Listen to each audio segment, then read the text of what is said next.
Well-prepared traps. Man, Overlord just gets the episode titles right every time. Overlord Season 4 Episode 11 is basically our climax for the Kingdom arc. And I'm not gonna lie, I was expecting more of a cities falling, people panicking, and towers crumbling kind of episode. Since the last time we saw Ainz, he was pretty pissed off with how the people acted with their last king. But nope, Overlord is not done with throwing curveballs. The episode starts off solemnly with us catching up with King Ramposa III, being visited and updated in the middle of the night by his servant/detainer. He has received news that the royal army and his son Prince Zanak can no longer be contacted, and the messengers they sent can no longer be reached. And the king surmises that this can only mean that the kingdom has fallen. No emotional outburst or gushing tears, only his dutiful acceptance of the situation. He tells his servant to relieve everyone of their positions and roles, to give them the permission and chance to escape the slaughter in the middle of the night. This includes the servant that has been detaining him, as he knows he was only doing what he thought was right. The last king then says that he will stay here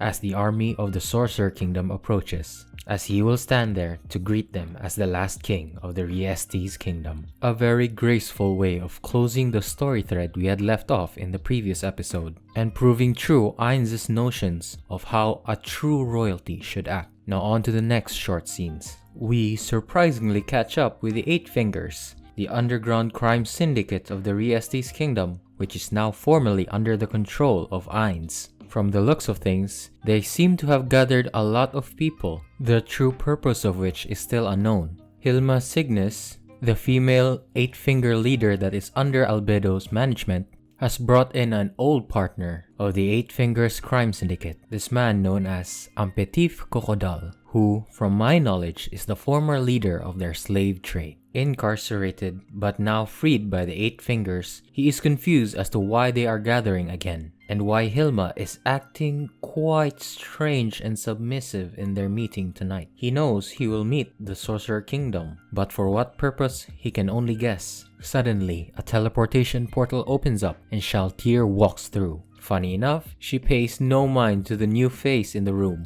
and focuses only on teleporting everyone and their luggage to the decoy Nazarick location, the one we saw Fiore built in the previous season of Cocytus vs the Lizardmen. Shaltir rises to the air and announces that they shall all be living here for the meantime, and that all their lodgings and food supplies are in stock. Only after Shaltir's task is done does she pay mind to Ampetif Cocodal. "You must be the new leader here," she says. She pulls him by the ear, opens a gate, and tells him, "You're gonna have to go to Kiofku's room. One of the worst rooms you could go to in all of Nazarick." Hilma and the other Eight Fingers know this by heart, and they simply know they can do nothing for him. And they simply rationalize this process as a rite of passage or baptism for anyone who wishes to show their loyalty to Ainz ul Gon. A rationalization that Hilma simply smiles and agrees with. The first two opening scenes are done, and it really shows the huge effects that are now rippling throughout the kingdom, that goes from the top of the royal family down to the lowest of the scums of the crime syndicates, cementing the fact that Ainz ul Gon and Nazarick is here. Now on to the next scene. We catch up in an open field where Nazarick's armies are gathering and marching towards the kingdom, with Cocytus leading the march and Fiore and Mare beside him as they lead their monsters towards the inevitable slaughter. But as I said in the beginning, this is not the focus of our episode. Something more complex is afoot. And then we see Ainz and Albedo in the back with a squadron of Death Knights. Ainz is seen preparing his usual buffs, indicating he is readying himself for a personal engagement very soon. After which, he tells Albedo not to kill them immediately, as they are there to collect information. To which Albedo replies, "But of course." That immediately told me something was definitely off, as Albedo would never speak so plainly and casually to Ainz. And then this Ainz says they both should be prepared and perform this role as brilliantly as they can. And the moment he said that, I knew that was Pandora's actor posing as Ainz. So now, we as the audience know that this battle shall not be one of attrition, but one of information gathering. and from the skies emerges the Red Suit Gundam. From the Adamantite level adventurer group known as Vermilion Drop, he floats in the air confidently and cocky of his strength as he easily obliterates the squadron of Death Knights that were guarding Albedo and Ainz. Pandora's actor Ainz, if I may correct myself. So the scheming begins, and Pandora's actor Ainz tells Albedo to go after the Vermilion Drop adventurer. So they both race to the air, and as they fly, Albedo notes that she could easily catch up to him if she uses her war bicorn. But since they have other plans for them, Albedo must play along with their ruse of her getting pulled away from Ainz. The Red Gundam finally stops and attacks Albedo, first with physical projectile bullets, next is instant death magic, and along with his previous attacks of chain lightning and fireball at Ainz and Albedo, all of which had barely to zero effect on Albedo or Ainz. So then Albedo decides to test his strength even more and goes for the offensive. She uses neither the projectile, axe, or magic against him, but simply punches the guy, to which the Red Gundam staggers back heavily and shakes his head. Albedo then makes the UWAH noise and is surprised by how weak this guy really is and compares him to tofu. Hilarious. After knowing all that information, she basically knows she has to hold back and taunt him with words instead of action, calling him rude and cowardly for attacking them without stating his name or intent, for which the Red Gundam, who we clearly know who is inside, falls for it, and he starts monologuing.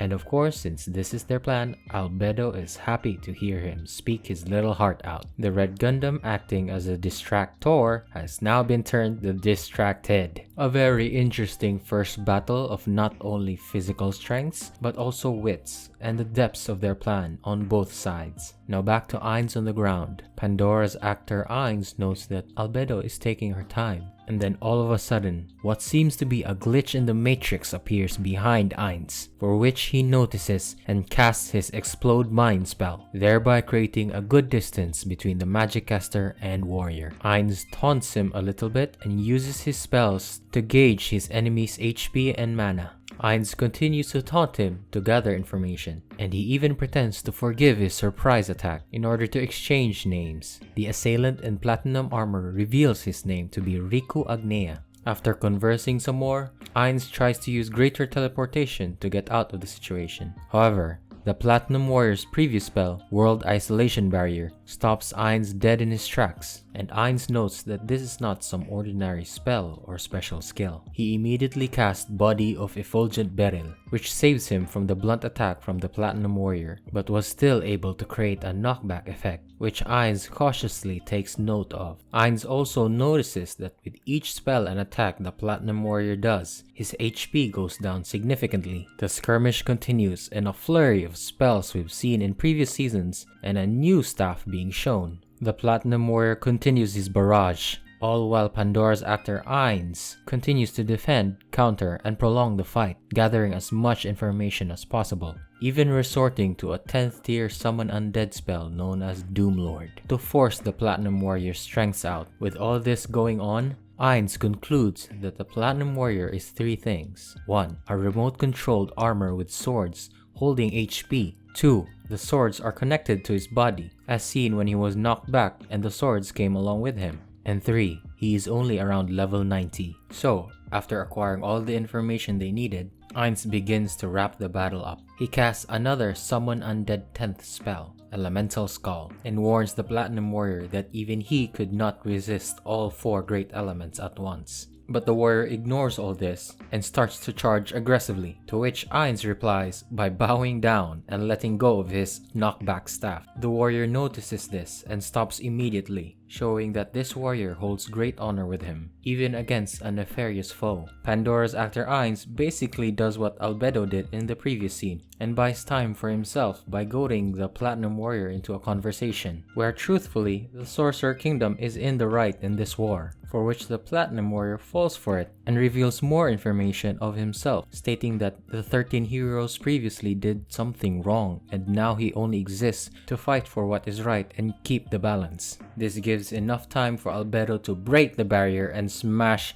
the Platinum Warrior down. After successfully blocking Albedo's attack, he floats in the air and retreats, while Pandora's actor Ainz continues to give him the open invitation to join the Sorcerer Kingdom. And with that, the battle concludes, and both floor guardians report back to Nazarick. An incredibly eventful sequence chock full of small tidbits of information if you look closely and listen carefully. Information that reveals the intent of both sides of the conflict. Now on to the next scene. We catch up with the Red Gundam that fought with Albedo, who is revealed to be, surprise surprise, none other than Mr. Azuth, as he looks at the Riestes kingdom as its inevitable downfall shall occur. The Platinum Warrior teleports behind him, and a portion of his real name is revealed, known only as Tua. They both catch up on their battles and share the information they gathered on their strengths. Azuth regales that he could only keep Albedo at a distance, and Tua also regales that the strength of Ainz Ul Gon is much greater than he had anticipated, but also notes that although Ainz cannot be defeated in one single blow, there might be a way to still take him down, especially with his weakness against physical attacks.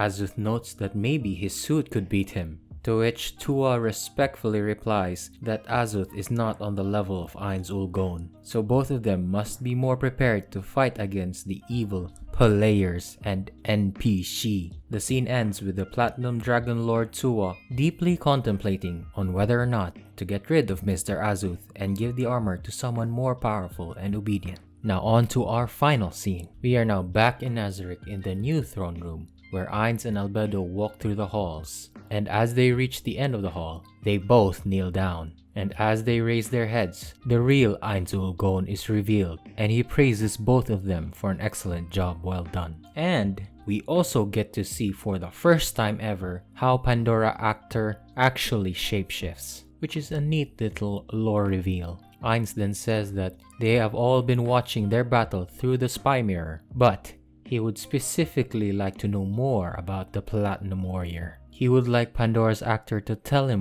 more about the Platinum Warrior's words, actions, emotions, and expressions. Ainz Ul Gon wants to know more about the man who calls himself Riku Agenea. Alright, another fun episode from Overlord Season 4. We finally got to see the Platinum Warrior in battle against none other than a semi-Ainz himself. But the most interesting part was how they were using each other's skills and powers not to beat each other down, but to gain as much info as possible. It really showed to us, the audience, that whoever this Platinum Dragon Lord is, he's fairly smart in terms of the world of the Overlord. He has a similar tactical philosophy as Ainz, always being cautious, never to reveal too much information, and always contemplating on how to use his resources most effectively. And I also love the brilliant ending of the fight where both parties got incredibly valuable information while also falling for the trap of the enemy, where Tua thinks he knows the real strength of Ainz Ul Gon, while Ainz Ul Gon thinks the Platinum Dragon Lord's name is Riku Agenea, so both parties successfully misdirecting each other in terms of information. But still, the Ainz Ul Gon group has the upper hand. Now, if you're like me and you feel a little bit down that the Platinum Dragon Lord and the Vermilion Drop adventurer Mr. Azuth isn't really as strong as we thought they would be, and thereby making this whole conflict a little bit less weighted, I can give you some hope. Okay, in the worlds of both fantasy and specifically Tolkien lore, where Overlord is clearly rooted from, the way people win, or groups of people win, isn't necessarily by their sheer strength alone. It's usually through the smart implementation of tactics and lore and information gathering. And of course, teamwork. I mean, just look at any dungeon raid in World of Warcraft. No one player can go through that alone. You need all of the people working together, using the right spells, the right tools at the right time, no matter what your level is, high or low. So yeah, you can look forward to more of that kind of progression in Overlord as the series goes on. But what do you think of this week's episode? Leave your thoughts and comments down below. Like, subscribe, and all that YouTube SEO stuff, and I'll see you all on the next one.